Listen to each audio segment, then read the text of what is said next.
To start with the start, really, what does ontological realism mean? Well, it is ontological and it is a realism. So far, so good. By ontological or by ontology, we mean the study of being as being, the study of what is from the perspective of studying the nature of things. Ontology is preoccupied with what is questions or what are questions, what is the nature of this or what is the nature of that. And to talk about realism is about talking about quite an old current of thought, which consists in saying that, well, there is a reality that exists independently, or at least relatively independently, of our conceptions of it. Now, when I talk about this in the pub with friends who are not academics, they say, well, of course, I mean, this is commonsensical. Well, it is commonsensical, and yet it very often gets forgotten in the midst of reflecting about the nature of social science, and even in the midst of performing social science. So whenever you hear people saying that, well, but actually everything is discursive, that the whole world is discursive, or whenever you would hear philosophers saying that, well, actually our conceptions of the world are what really creates the world, I'm tempted to say, well, maybe we have perhaps lost an assumption that we had at some point and that we lost later on. And precisely this assumption is a realist assumption. Which also means that ontological realism acts very often as a safeguard against oscillations. The adversary of the ontological realist is not an ontological self-claimed anti-realist. Personally, I have never met a colleague who would hold openly such a stance. However, what does happen are more subtle oscillations between, on one hand, saying, well, of course there is a reality that exists out there, and then writing a paper or conducting a whole program of research that forgets about this basic assumption. And this, I think, is really the first step to understanding how ontological realism is thought through in the wider program of critical realism. Because when we go back to, for example, a realist theory of science, which was one of the founding books for the critical realist movement, what we see is that Roy Bhaskar starts from the inescapability of realism and then says, well, what people are realists about something, but what are they realists about? And this is often when precisely the question becomes puzzling. When you're asked, okay, but what are you a realist about? Well, the world exists, yeah, but this world, what is it constituted of? And to answer the question of what is the world constituted of, an empirical approach doesn't work. An empirical approach does not work because when we're searching or when we're looking or touching at things, we're already assuming that the world is composed of things that can be looked at or touched. And so in order to investigate the nature of the world, the nature of reality, what we need is a transcendental approach. And this is exactly what Roy Bhaskar tries to do. So it is critical realism, before being called that, was actually transcendental realism, coupled with critical naturalism, but that is a different story. And so transcendental realism is about saying, well, starting from a phenomenon or from an activity on which we can agree, what do we learn about the nature of the world? And so in the realist theory of science, Roy Bhaskar says, well, let's start from scientific experiments.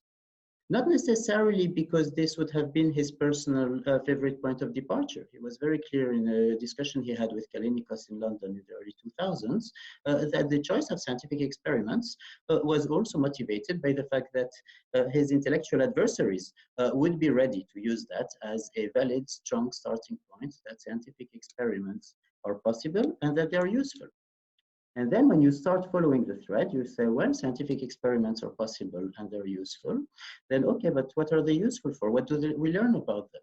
Well, we learn, for example, about the acceleration of speed of following objects. Yeah, but this acceleration of speed of a following object, precisely if we need an experiment for it, it is because it doesn't hold everywhere. For it to hold, we need to create this experiment. Oh, what do we learn from this? Well, we learned that actually the world is perhaps an open system, and that in order to obtain laws, in order to obtain regularities of events, we need precisely to create some form of closure, and so on and so forth. My point here is not to go through each and every feature that Roy Bhaskar has identified in a realist theory of science. It is rather to show the logics of reflecting from a realist perspective. At this point, a very important addition is also that ontological realism, although it is analytically and ontologically distinct from epistemological relativism and from judgmental rationality, is also inextricably linked to those. For instance, the findings of a realist theory of science are themselves open to contestation. What Roy Bhaskar offers is not an absolute apodictic certainty, although he uses the word apodictic in one instance, but they are rather the best runner, the best possible explanation, which also means that ontological discussion is open, and that discussion about the nature of social reality actually is open and not foreclosed once and for all. Which is also why there exist groups of philosophical discussion on the nature of social ontology, such as the Cambridge Social Ontology Group. Other groups of social ontology, such as the one in Grenoble that was founded by Margaret Archer, and of which I am currently a participant, do investigate one aspect of of reality, and that is social reality. Now, here I would like to say a few words about the distinctiveness of social reality. The first, and perhaps a very and extremely important result of the works of Bhaskar and other realist authors in the critical realist movement, I'm thinking here in particular of Tony Lawson and Margaret Archer, is that the social realm does not exist in complete separation from any other realm or from a natural realm. That the social realm is part of the natural realm. It is part of reality. Reality is one, and yet it can make sense to distinguish social entities, and here by entity I mean anything that is. It's as generic a concept as we can find. It can make sense to talk about social entities as entities that depend on us, on human beings, and on human beings being in relation with one another. So here there are a few controversies between those who would say that, well, the social is what depends on relations between people versus others who would say that, well, the social is what depends on the existence of human beings. But the point here is that a very important specificity of the social realm is that its existence is not entirely independent of the conception that people have of it. And this is a very interesting tension that any social scientist should perhaps take seriously, which is that on one hand, social relations, including oppressive social relations, depend for their existence, for their continuous existence, they depend on people having conceptions of what they do, and depend on people having conceptions of them, even if these are illusory conceptions. And on the other hand, they cannot be reduced to these conceptions. By understanding how people understand, say, a landlord-tenant relationship, you do not get necessarily, this might not be sufficient to understand fully a landlord-tenant relationship. The landlord-tenant relationship might have properties and effects, including its insidious effects, of which neither landlords nor tenants might be aware. And so this is, I think, a very important principle to keep in mind for anyone interested in doing social science and who would have an open mind about the possibility of realism and of, I would suggest, its eminent plausibility.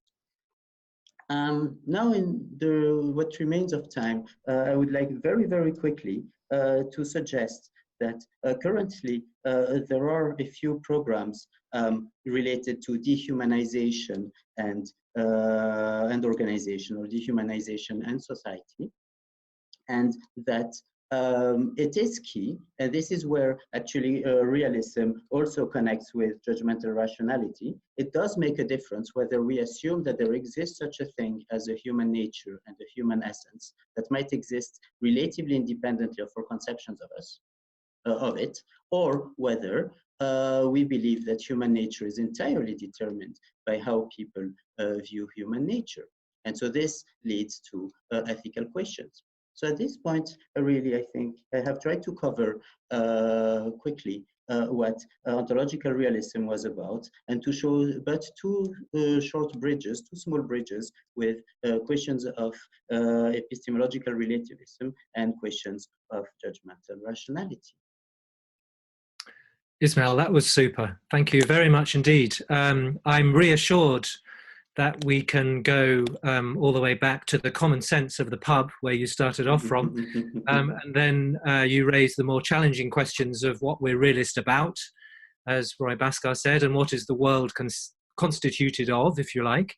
And you also highlight that an empirical approach doesn't work. And later you talked of the distinctiveness of social reality, and then the particular context of research on dehumanization.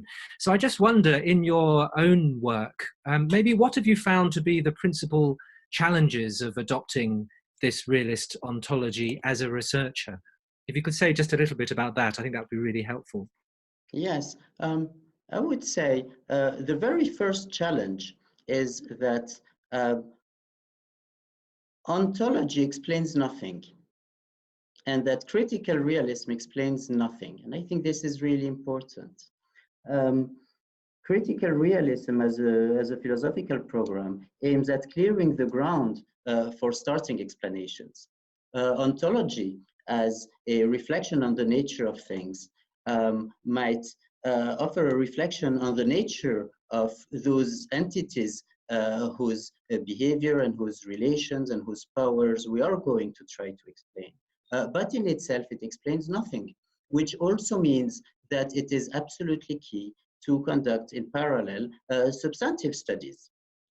Being a critical realist author, say in the social sciences or in any discipline, does not dispense us, quite the contrary, of trying to understand phenomena which could certainly have been other than they are, and of trying to explain them. However, what it does offer us is perhaps less than a framework, but also more than a few guiding questions that one would have in mind, starting with what is the nature of these matters that I am studying, and continuing with how do they operate, how do they necessitate, how does people's conception of what they do, how does it enter into the story, and also what are the limits of people's conceptions